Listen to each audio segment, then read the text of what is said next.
Welcome to the Sheridan Report on the Grueling Truth Sports Network. The Sheridan Report is brought to you by MyBookie.Ag. Go to thegruelingtruth.com, click on the MyBookie.Ag banner at the top of the page for up to a $1,000 bonus on your first deposit. So if you put in $2,000, you get an extra $1,000, gives you $3,000 to play with.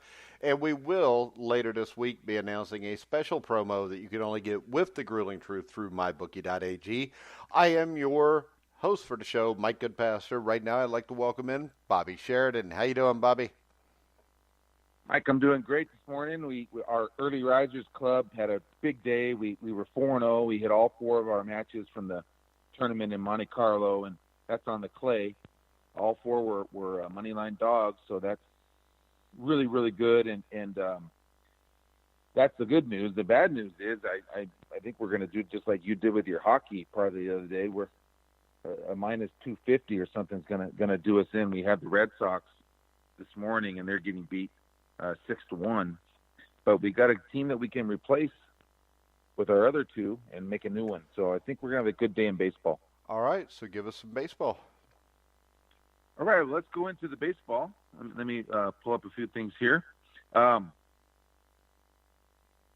On the baseball today, Mike, we've got let's start with that 3-team parlay. Because I really like the back end of this. We had the Red Sox this morning that I was just trying to kind of increase the value of our parlay a little bit. The minimum I like to have is 3-1, and that brought up our, it was the third team that we were able to get 322 backs for our 100, and we're going to be able to do a lot better than that on this one because there was no line available on this game as of yesterday, and that's the Angels. The Angels traveled to Texas. They just beat the Rangers 3 out of 4 in Anaheim a week ago. And the rain out yesterday against the Cubs allowed them to throw their ace tonight, and that's Cahill. So he can go in the division here against Texas and start them off, and they get the services of Mike Trout back. So I like them. I don't like them as straight bet because I don't want to lay the money, but I do want to put it in the parlay hooked with the Dodgers and Indians. That's the key. The Angels, the Dodgers, the Indians, those 3 together is going to get you, let's see, I did it a little bit ago, but I didn't write it down. I think it's maybe 4.5 because I did it for more money. I didn't do it just for 100, so I'll look it up, but it should be around 5-1. That's the Angels, Red Sox, and Dodgers. So that's Angels, Dodgers, Indians, right? And Indians. Okay. And Indians, right? Angels, Dodgers, and Indians. That's a 3-teamer that will be on tonight, and so we're going to go for that. And then there's 2 straight plays. Yeah, that actually gives me 6-1, Bobby. Oh, 6-1. Yeah, see, I knew it was good. I did it for more money, so I didn't know. But yeah, 6-1. So that's great, and I think that's a much better parlay actually than we put in with the Red Sox. I made a mistake there, Mike, just trying to maybe buy money a little bit. No more mistakes, Bobby. Let's go. All right, so here we go. We got 2 dogs. We got the Mets tonight.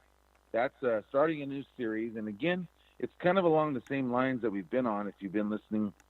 The Mets came out of the chute this year ready to go because they had so many divisional games right out of the bat, and they had to be ready, and they are. They're 9-6. They've dropped 2 straight.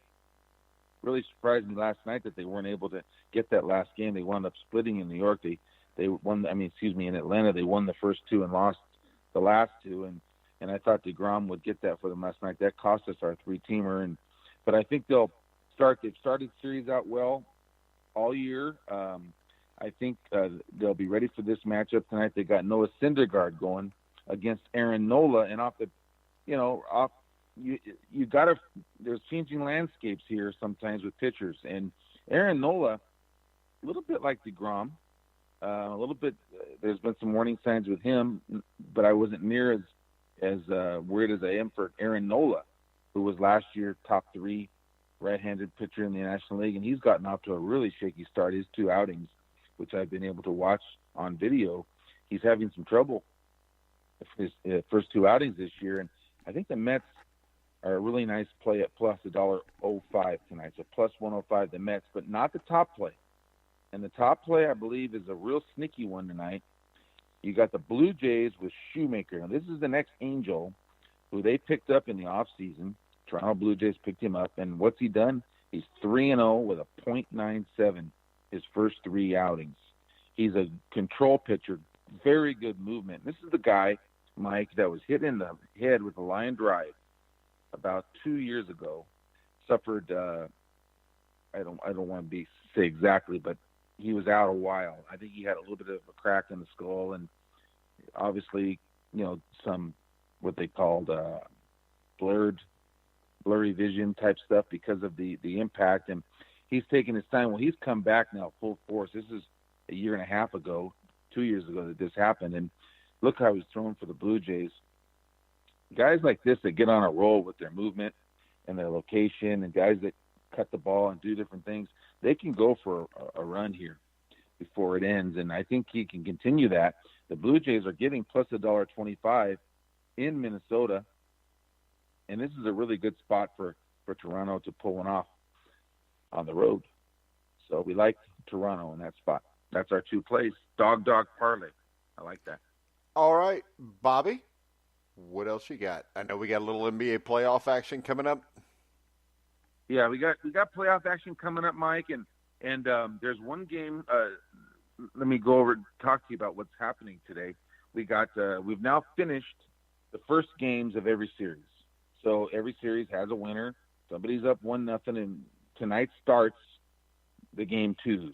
And something to think about, when we've talked a little bit about this, I really like that, and that we have, because there was an article this morning that I read about, some playoffs, some series, even in hockey, ways you can kind of bet series. And a lot of people like to do a zigzag theory, which is you wait out game 1, you see what happened in game 1, and you just come back and you bet the opposite team in game 2. But it just can't be so simple. I don't like to just do things that are that simple, because there are always factors that are involved. But however, we are going to follow that pattern with one of the games tonight, and that's the Clippers and the Warriors. The Warriors struggled this year, we know, covering those deep, large point spreads at home. They were a very poor home favorite. We know that the playoffs are different, and we know that the Warriors, are very capable and very experienced and understand the intensity of the playoffs. And they came out, and they were with the Clippers 51-51 with about, 2.5 or 3.5 minutes left in the first half. And Clippers got outscored just in a landslide there the last 3 minutes, 16-5. And they fell down before they knew it, 11, 12 points at half. Really kind of destroyed a great first half that they played. So they come out the second half. They battle. They really could not get back within 10 in the game, but they never fell down too badly. They kind of stayed between 10 and 20. Wound up, I think, a 17-point win for Golden State. And I think things can be much more like that start of the first half in this ball game. I think the Clippers will hang in the whole way and have a shot in the fourth quarter. So much, in fact, that I actually even put a little bit on the money line. The Clippers are getting plus 800, so they're 8-1. And some of the things I like about the game tonight is that Doc Rivers mentioned about a lot of mental mistakes that they made in the game that they need to correct. They also got only 3 points or less from 3 of their 5 starters. Now, we know Williams and Harrell are their 2 bullets, and they bring those guys off the bench, and they play about 9 guys comfortably, which I really, really like. That's been a winning formula for a lot of NBA teams this year. And so Williams and Harrell off the bench, and there's some talk I've been reading that he may start one or both of them tonight. So we'll have to check on that. But that's going to be there. They scored 26 and 25. They were the leading scorers the other day. But they've got to get the production from the 8-9 guys, and I believe that they will. They can't just have 3 guys scoring against Golden State. So I think they'll get it.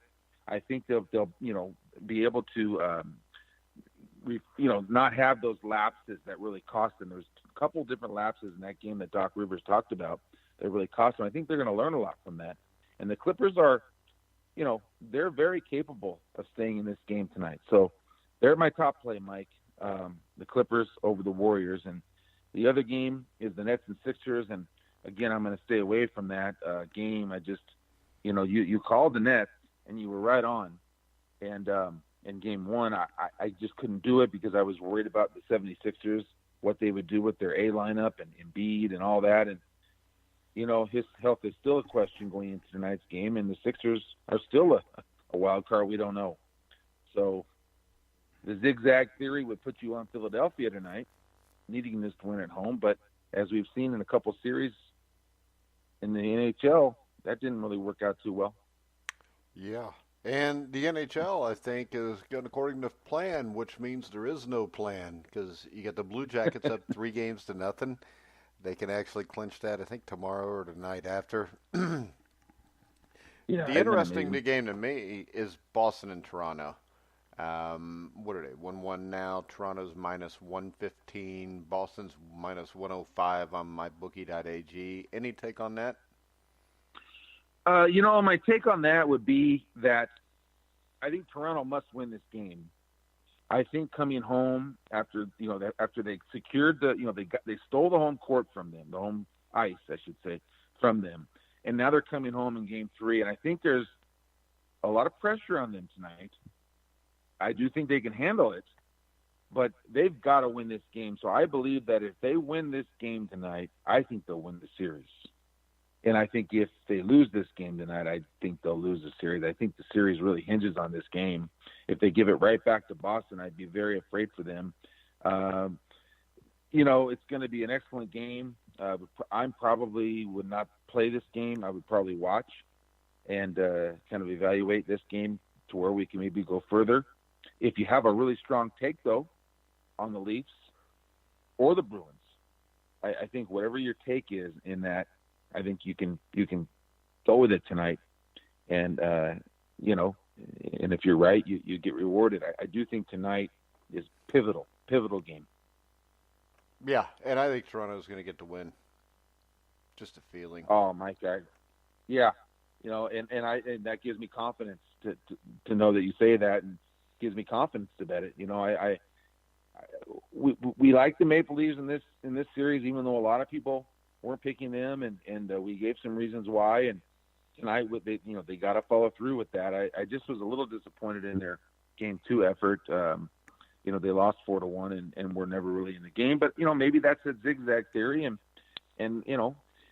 there's an old theory too about series. This is just overall handicapping, that the first team to win back-to-back games is your winner in these 4-game series, and that's another thing to kind of follow. And so there's different things you can look at as all these series unfold.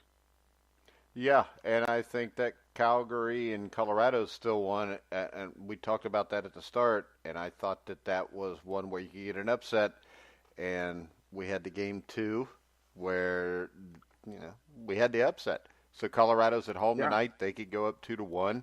So I really like the Maple Leaf Stars and Avalanche. So, and it pays like 6-1. Oh, great. You know what, Mike? That's a great one. And let me just mention the Avalanche. They're a home dog tonight, correct? Yes, they're plus 110 right now. And this is a team where my question at the start was Calgary in goal. And I think that anytime you have that question, I just think tonight is huge for Toronto. I think it is huge for Colorado. And I think it's huge for Dallas because Nashville's a really good team. You don't want to have to go back to Nashville. And I think Nashville has some questions also defensively. So that's why I'm going to go with it tonight. Hopefully I can get all 3 this time instead of just 2 out of 3. Bobby, you ready for a little on this day? I sure am. And, Mike, I'm going to follow you on that. I'm going to take that. And one last little thing that I want to say before we do on this day and maybe take a break. I don't know if you're going to take a station No, we're break, not. We're just going straight through because I got to go to the chiropractor. I don't have much time. Oh, okay, straight through. Okay, I'll be quick. The Avalanche I like better than the Maple Leafs tonight from a wagering angle, not so much from who I think is going to win, plus but just 110. You're getting plus 110. I think that's a great spot. It's a great value. It's better value. So I think the Avalanche would be the better value. All right. I'm right. going to play that parlay. So on this day, what do you want to start off with? On this day, Mike, there's one I really like because it's baseball and because it's Jackie Robinson. And let me pull it up. I'm sorry that I want to read it exactly perfectly the way it should be read. On this day in 1947, Okay, so we're going back a long time. Jackie Robinson becomes the first African American to play in the major leagues, in U.S. Major League Baseball, of course, for the Dodgers, on this day, 1947. Yeah, and the thing with Robinson, I'm going to stay away from the baseball stuff because I'm going to talk about before he actually went in this because he had done a lot of things. I didn't realize how great an athlete he was until I wrote an article 4 years ago, right when we started the website, about Kenny Washington. And Kenny Washington was the first African American NFL player once we got to like 1947 or 48. And the thing about him is there had been African American players up until like 1928, until George Preston Marshall came in with the Washington Redskins and basically put a stop to it. But Robinson was a guy who I don't think people realize he was one of the greatest all-around athletes of all time. I mean, his brother Mac was a silver medalist in the 1936 Summer Olympics in Berlin, which I think inspired Jackie to try other sports. And if you look at it, Robinson lettered in four of them: football, baseball, track, and or football, basketball, track, and baseball. And I mean, he excelled at all of them. And he was also on the tennis team. This is a guy in 1936. Robinson won the junior boys singles championship in the annual Pacific Coast Negro Tennis Tournament. Earned a place also on the Pomona annual baseball tournament all-star team, which include future Hall of Famers Ted Williams and Bob Lemon. Wow. He went to Pasadena Junior College, where he was a standout athlete in basketball, football, baseball, and track. And this is all at the college level. Junior college level, you know, a lot of times is damn near as good as D1 because you get a lot of guys that for different reasons or where they are. He went to UCLA, and there was four blacks on that team: Woody Strode, Kenny Washington, Ray Bartlett, and, you know, himself, Jackie Robinson. And this was a team that went undefeated his junior season.